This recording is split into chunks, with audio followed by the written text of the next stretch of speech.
This week on The Rock, we have a look at our second airing of the Riley Report. Next, we hear from Anacortes locals about the school district levy and get their opinions on it. Finally, we take a look back on our Rock the Island Band Showdown hosted last Friday.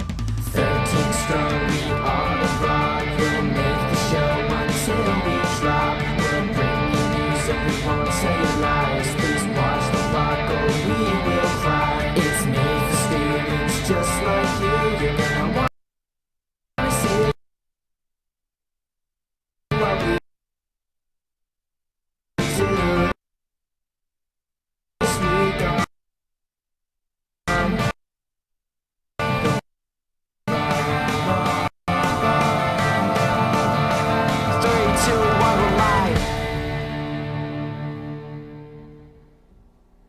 Welcome back to the Rock AHS. I'm Colin Bielitz. And I'm Hunter Umayam. We have an action-packed show this week, starting with the second airing of the Riley Report. Let's join our very own Riley Thomas for this segment. Welcome to the Riley Report. I'm Riley Thomas. Last Friday, the school-wide Battle of the Bands Rock the Island was held in Broadniak Hall. Newly formed band Shame went home with first place, and I went home with nobody. We now cut to Kent DiCostanzo for the weather. It's cloudy. Crazy Kent always finds the clouds. The Anacortes School District Board has approved replacements to educational levies, each of which are open for voting at this moment. The levies include the Educational Programs and Operations Levy, the Technology and Capital Levy, and the one I mistakenly voted for, the Eugene Levy. The Ben Skate Park has accepted $650,000 in private donations to be spent towards improvements to the skate park. This has been the largest and most eager purchase ever made at a skate park since the Breaking Bad tattoo I got last summer. The SAT college admissions test is set to become fully digital by 2024. The new test is also said to be cut down in length by about an hour. Coincidentally, 1 hour is the maximum amount of time that Squid Game was actually enjoyable to watch. Speaking of Squid Game, Netflix has announced a new animated Pinocchio film directed by horror icon Guillermo del Toro. Not to be confused with the character's previous horror adaptation, 1996's The Adventures of Pinocchio. And finally, the city of Anacortes has made a list in response to a report about the community. Coincidentally, I have also made my own list of unmet needs. At the top of my list, happiness. This has been the Riley Report. I'm Riley Thomas. I don't know about you, but that segment was full of laughs for me. I agree. I can't wait to see what the future holds for these Riley Reports. Speaking of the future, I wonder what the future of Anacortes High School will be with the new addition of the school levy. Gabe Burnett and Michael Hanrahan ask Anacortes locals what their opinions are on the levy.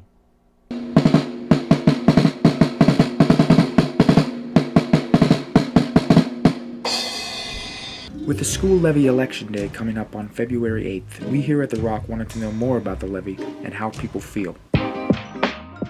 So what is a school levy? A school levy is a temporary tax, property income tax, to help support and enhance the instructional needs of a school district as well as the operational needs of a school district. Now that we know what the levy is, let's take a look at how the community feels. Some community members are very supportive. I voted yes for the levy already. My wife did too. I've got 2 residences here in Anacortes, so I pay more property tax than most, but I'm glad to do it because kids need to have quality schools. Well, we're strongly in favor of it. The schools have done a good job. It's, as it's been noted in the support papers, it's really just a replacement on things. It's not an increase in cost, although we'd be supportive of that if it was justified. Quality schools is part of what makes Anacortes an attractive town to live in, and helps keep our property values up and helps us attract quality employees for city departments and the hospital and the schools and other essential services, not to mention businesses. So it's really important to have quality schools, I think, for the town. Other community members are less enthused. It's about time that schools sharpen their pencil and stop bleeding the people for all the tax money. There's a big complaint that people can't live in Anacortes because it's too expensive. One of the reasons is because of all the taxes that are involved, and that is property tax. I think the biggest problem as a homeowner is the taxes for the levies continue to go up. We're paying about, $18,000 a year to educate each student in the state of Washington. The money's not being used well, the students aren't being educated. So why would we give more money? It doesn't make any sense. I just think it's really bad timing. I think that schools need to get better about working within their budgets, just like all the rest of us have to do at home. And that's why I'm voting no. One indicator of a healthy community is that we have really effective schools. So it's, and then on top of that, we want to make sure that our kids are prepared for life. We believe in the Anacortes School District that we want kids to have multiple opportunities after graduation, and that may mean a four-year college, but it also may mean preparing for career and for life interests. So we don't want an education system where it's a one-way path for kids. We want kids to be able to choose multiple opportunities. So this levy helps us enhance our programs to make that happen. Lots of mixed opinions on that topic. Unlike the mixed opinions on that topic, there's one thing many Anacortes students can agree on, which was the winner of last Friday's Rock the Island. Producer Tenzin Stewart brings us a recap of Anacortes High School's very own Rock the Island. Last Friday, over 200 people came together in Broadniak for Rock the Island 2022. Broadniak witnessed an exciting night of music and competition as 5 high school bands battled it out in front of our 3 judges. James came out on top with the audience vote serving as the tiebreaker with Metanoia. We talked to MCs Kaylee Zuniga and Kayla Strandberg to give their behind-the-scenes perspective. Hey We're about to go on. Why do we have a little battery on the map? We're backstage of Rock the Island. Tenzin's freaking. We're MCing. We prepped twice. Okay, so we were MCs for this year's Rock the Island. It was a really fun night being backstage and seeing all the bands firsthand and then having Tenzin with us producing. It was exhilarating. It really was, yeah. At first, nobody was standing. They were all sitting, just listening to the music, which I feel bad for the first couple bands, because I don't think they knew they could dance, but me and KZ told them to get up. But then, with Metanoia, Haley Claridge was like, you guys better stand up.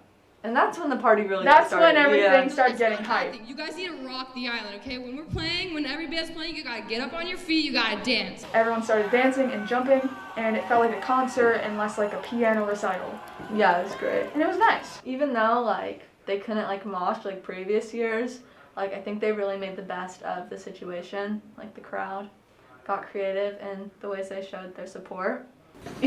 Really started rocking. We did. We started dancing and jumping with the band. We weren't gonna miss out the show just because we were backstage. No. Overall, it was a wonderful experience. Very fun experience, and I would do it again if I could, but I can't. I'll do it again next year.